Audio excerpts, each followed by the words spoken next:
नमस्कार दोस्तों। आज मैं आपको सुनाऊंगा मेरा पहला प्यार, एक सच्चे प्यार की कहानी। विनीता नाम की एक लड़की मुंबई में रहती थी।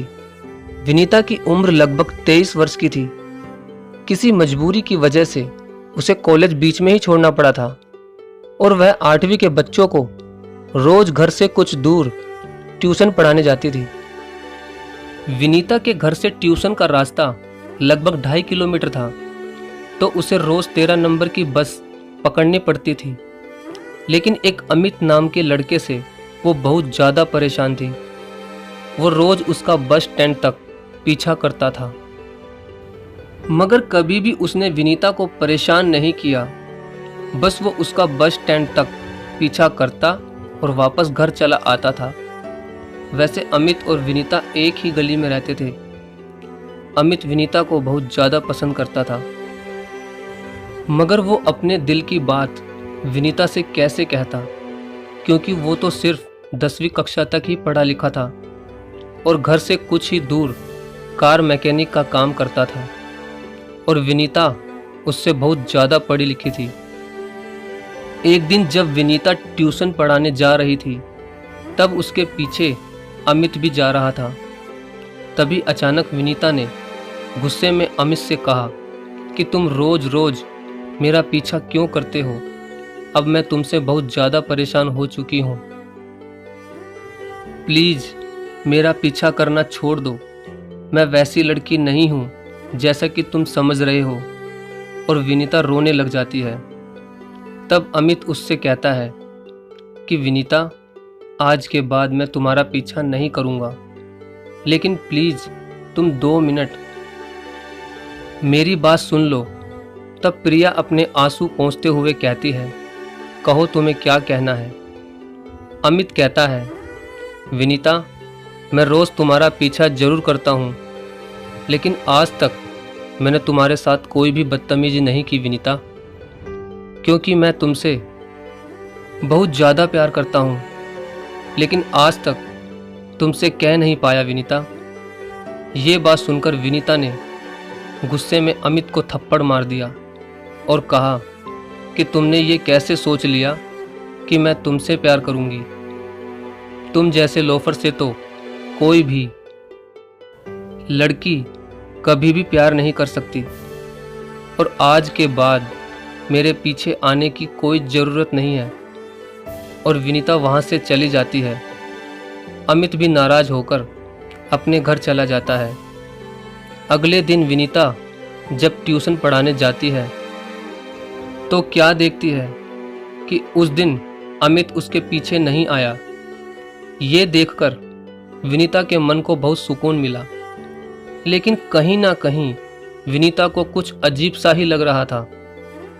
पता नहीं क्यों विनीता बार बार पीछे मुड़कर देख रही थी और उसे कुछ अकेलापन सा महसूस हो रहा था, जैसे कि अमित का पीछा करना उसे याद आ रहा हो।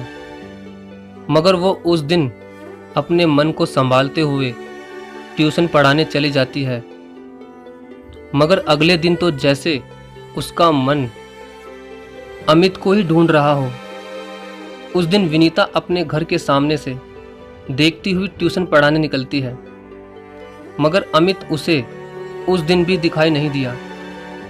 तभी विनीता को अमित रास्ते में एक लड़की से कुछ बातें करते हुए नजर आया, और विनीता उन दोनों के पास से ही गुजरती है। तभी अमित विनीता को देख लेता है, मगर वो उसे देखकर अपना मुंह घुमा लेता है, ताकि विनीता ये ना समझे कि वो दोबारा उसका पीछा कर रहा है।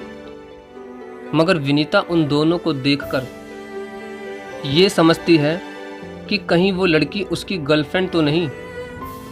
तब विनीता आगे चलकर दोबारा पीछे मुड़कर देखती है, मगर अब वो दोनों वहां से चले गए थे। लेकिन विनीता रास्ते में चलते चलते यह सोच रही थी कि उसके दिमाग में अमित के बारे में इतने ख्याल क्यों आ रहे थे। तभी वो ये सोचते हुए ट्यूशन पढ़ाने चली जाती है। तभी अगले दिन मुंबई में तेज बारिश हो रही थी। मगर विनीता को ट्यूशन पढ़ाने जाना था, क्योंकि बच्चों के लिए उसे नोट्स बनाने थे। और विनीता एक छतरी लेकर अपने घर से निकल जाती है। उसी वक्त अमित अपनी छत पर बारिश में नहा रहा था, तो वो देखता है कि इतनी बारिश में भी विनीता ट्यूशन पढ़ाने जा रही है। कहीं उसे बारिश में कोई परेशानी ना हो जाए, इसलिए अमित दूर से ही उसका पीछा करता है और उसके पीछे पीछे चलता रहता है।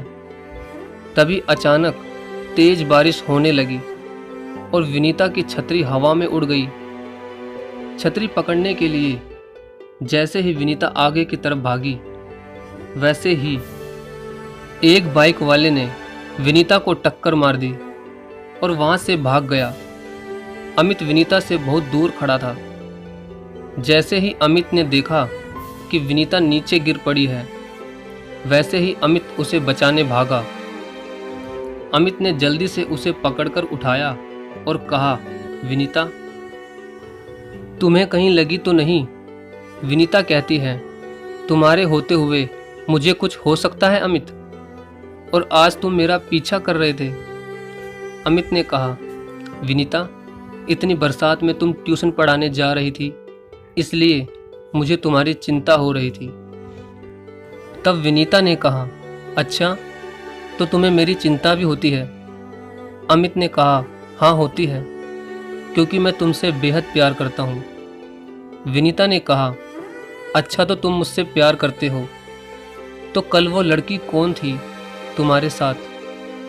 अमित ने कहा, अरे विनीता, वो तो मेरी चाची की लड़की थी। विनीता ने कहा, ओह अच्छा, मैंने तो कुछ और ही सोच लिया था। अमित ने कहा, चलो विनीता, अब ज़्यादा बारिश में मत भीगो, मैं तुम्हें तुम्हारे घर छोड़ देता हूँ। तब विनीता कहती है, नहीं अमित, आज मुझे तुम्हारे साथ इस बारिश में भीगना है, क्योंकि मैं भी तुमसे प्यार करने लगी हूँ अमित। और उस दिन मैंने गुस्से में तुम्हारे थप्पड़ मारा था, उसके लिए मैं तुमसे माफ़ी मांगती हूँ अमित, आई एम सॉरी।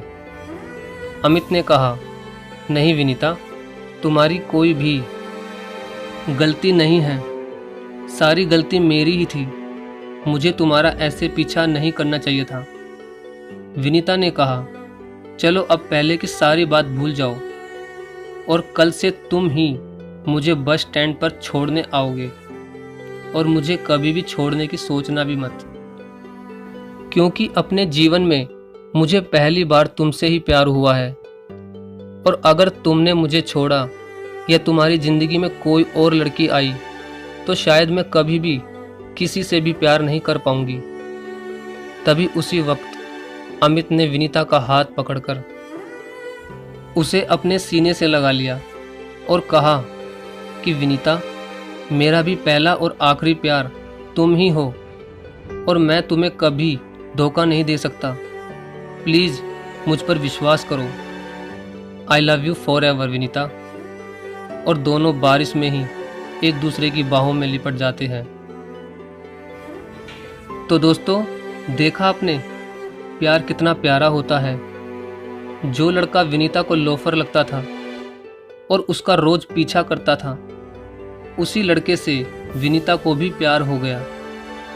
क्योंकि दोस्तों, अमित विनीता का पीछा जरूर करता था, मगर उसने विनीता को रास्ते में कभी भी नहीं छेड़ा और ना ही उसके साथ कोई भी बदतमीजी की। बस वो तो उसे दिल से चाहता था और विनीता के एक ही बार मना करने पर ही उसका पीछा करना छोड़ दिया। उसकी इसी आदत ने विनीता को अमित का बना दिया। दोस्तों, अगर आपको ये प्रेम कहानी अच्छी लगी हो तो प्लीज़ वीडियो को लाइक और शेयर ज़रूर करें। धन्यवाद।